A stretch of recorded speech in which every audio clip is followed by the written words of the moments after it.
जय श्री कृष्णा।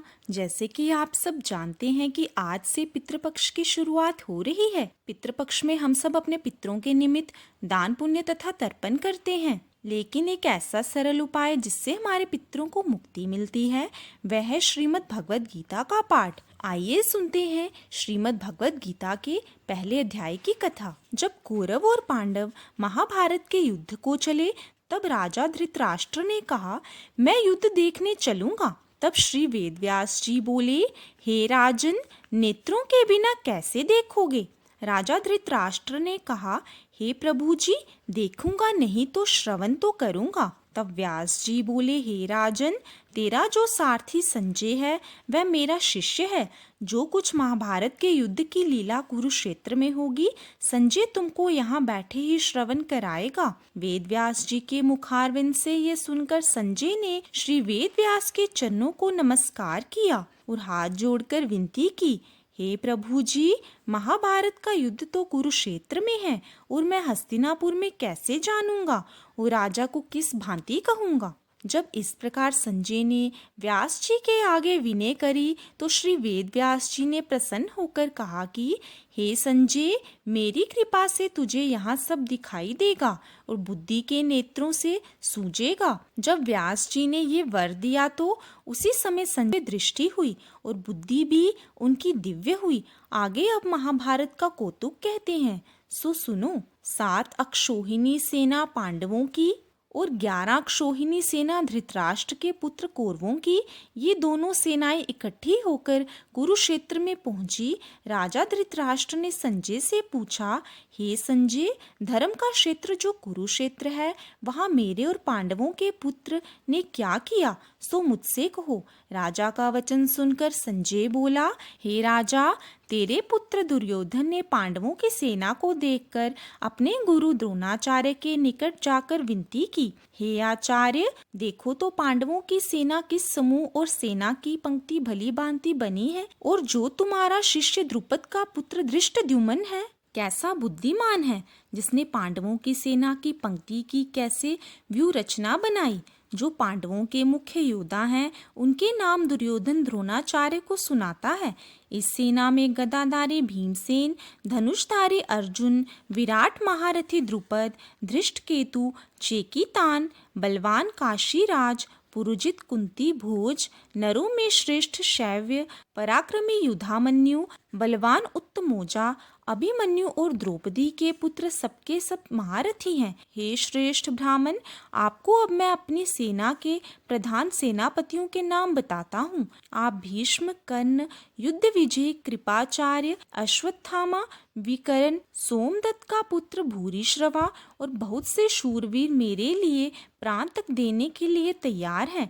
ये लोग शस्त्र चलाने में अति निपुण हैं। हमारी सेना में जिसके भीष्म रक्षक हैं अपरिमित बल है और उनकी सेना जिसके भीम रक्षक हैं थोड़ा बल है। अब आप सब अपने अपने मोर्चों पर सावधान रहकर सेनापति की रक्षा कीजिए।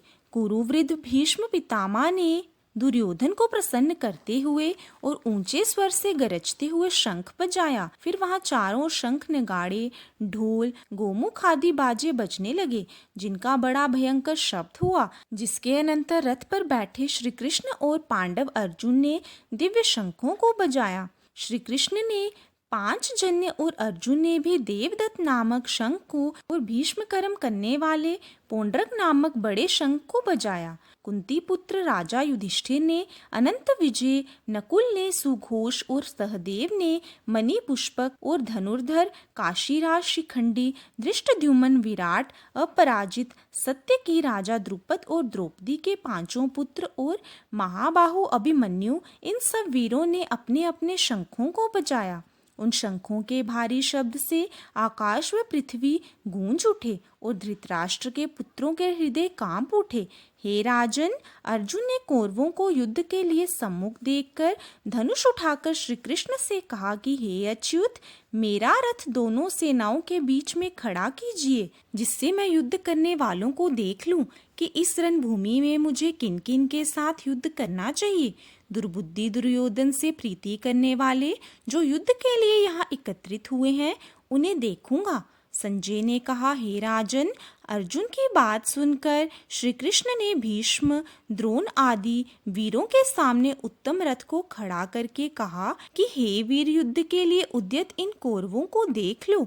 अर्जुन ने चाचा, बाबा, गुरु, मामा, भाई, पुत्र, पौत्र, मित्र, श्वशुर और स्वजनों को शस्त्रों से सुसज्जित खड़े देखा और उसने इन दोनों सेनाओं में अपने ही सब बांधवों को देखकर परम दयार्द होकर ये वचन कहे, हे कृष्ण, युद्ध की इच्छा से आए हुए अपने बंधुओं को देखकर मेरे अंग ढीले होते जाते हैं और मुख सूखा जाता है। मेरा सारा शरीर विकल हो रहा है, गांडीव हाथ से गिरा जाता है। हे केशव, मुझ में यहाँ खड़े होने की सामर्थ्य नहीं है और सब लक्षण में उल्टे देख रहा हूँ और संग्राम में अपने स्वजनों का वध करके कोई लाभ नहीं होगा। हे कृष्ण, मैं जीत, राज्य और सुख का क्या करूँगा? हे प्रभु, हमको राज्य, भोग और जीवन से क्या काम है? क्योंकि जिनके लिए राज्य, भोग और सुख की इच्छा की जाती है वे सब इस युद्ध में प्राण और धन की इच्छा छोड़ मरने को तैयार हैं। और आचार्य, पिता, पुत्र, पितामह, माता, श्वशुर, पौत्र, साले और संबंधी ये सब मुझे मारें तो भी हे मधुसूदन, मैं इन्हें मारने की इच्छा नहीं करूँगा। हे वासुदेव, तीनों लोकों के राज्य के लिए भी मैं इन्हें मारना नहीं चाहता, फिर इस पृथ्वी के राज्य के लिए तो कहना ही क्या।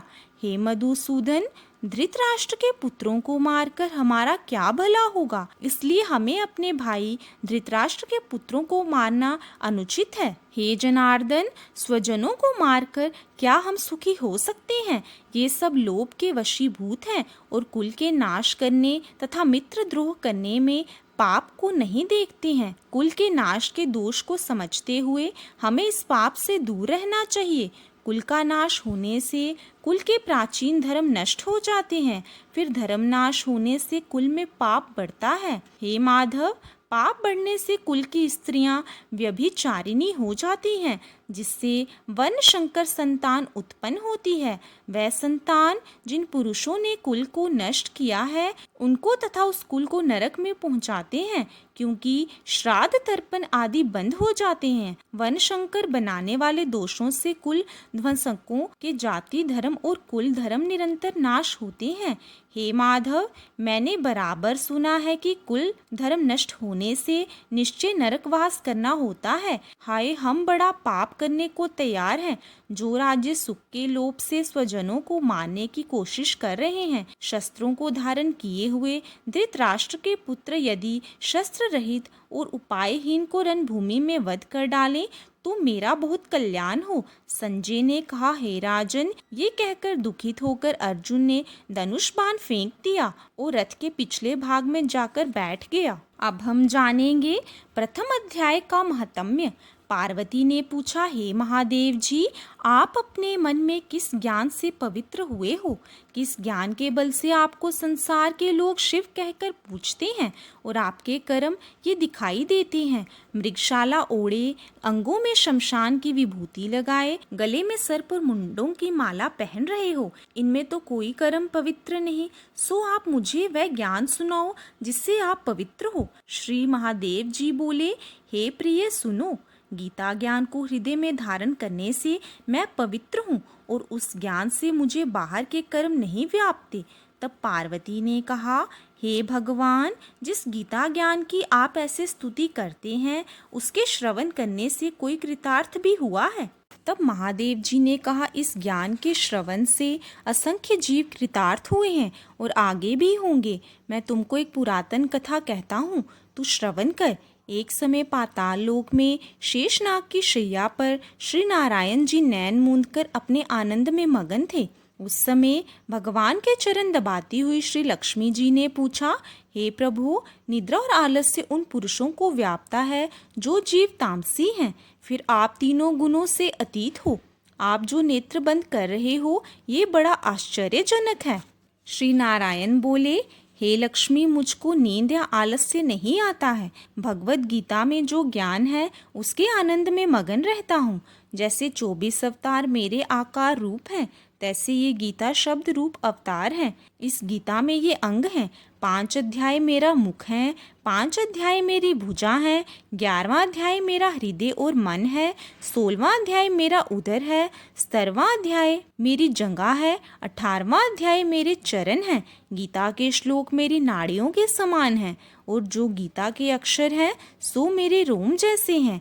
ऐसे गीता का ज्ञान मेरे हृदय में विचरता रहता है और मैं आनंद में निमग्न रहता हूँ। नारायण जी बोले, हे प्रिय, गीता ज्ञान के श्रवण से बहुत जीवों का कल्याण हुआ है।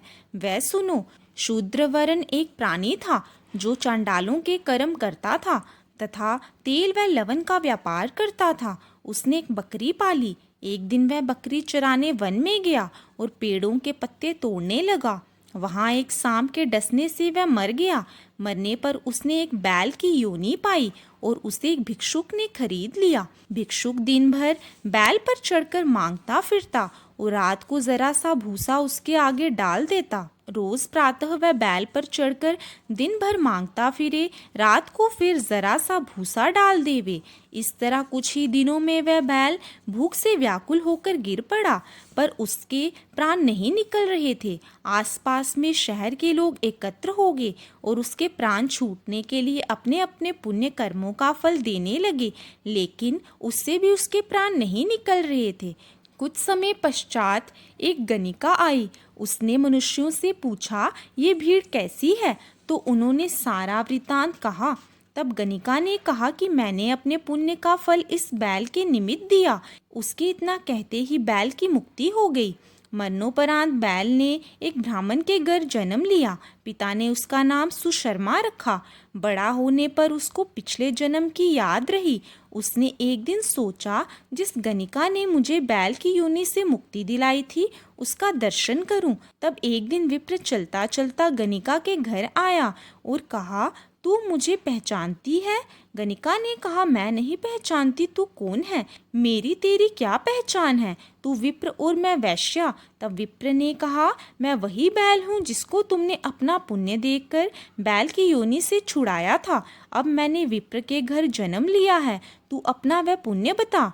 गणिका ने कहा, मैंने अपनी जानकारी में कोई पुण्य नहीं किया, पर मेरे घर एक तोता है। वह रोजाना सवेरे कुछ पढ़ता है तो मैं उसके वाक्य सुनती हूँ। मैंने उस पुण्य का फल तेरे निमित्त दिया था। तब उस विप्र ने तोते से पूछा कि तू सवेरे क्या पढ़ता है?